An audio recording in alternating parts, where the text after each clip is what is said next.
People throughout history have always been interested in finding secret Bible codes.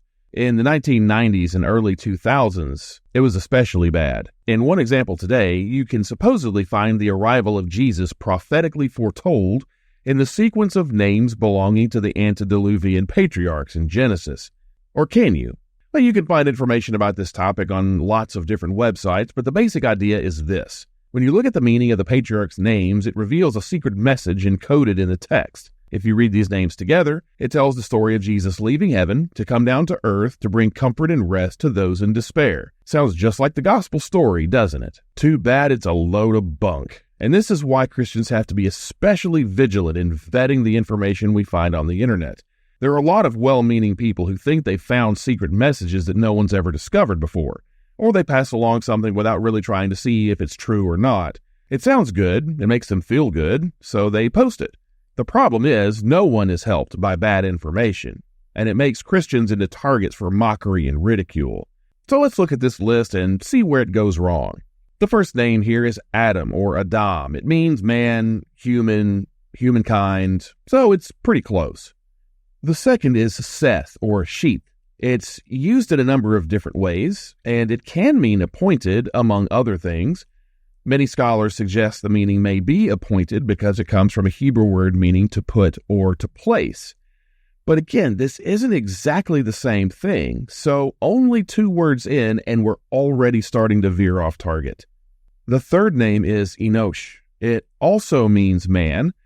The word mortal is not a meaning of this word, but I know what some people are going to say. They will argue that the word means man and people are mortal, so it's basically the same thing. Well, not really, but there are much bigger problems, starting with the next word, Canaan. The meaning of this name is actually unknown. Many scholars believe it's a variation of the name Cain, and that is very different from our list, in which the name supposedly means dominion. The next name is Mahalalel, which means praise God or praising God. That's actually a decent fit. The next name, Jared or Yared, is a name of uncertain origin or derivation. It could mean to come down or descend, but it could also be derived from an Akkadian word meaning servant. So when you have this degree of uncertainty, it is fairly irresponsible to start assigning meanings that may or may not be accurate here. The next name is Enoch. The derivation of this name is also uncertain, but it might come from a word meaning to dedicate or to initiate, but we don't know for sure. It would be inappropriate to give it a definite meaning when it isn't well understood, though. Methuselah is the next name on our list, and that one is also unknown.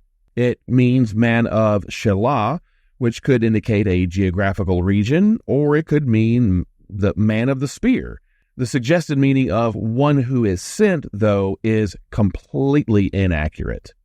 The next name is Lamech or Lamech.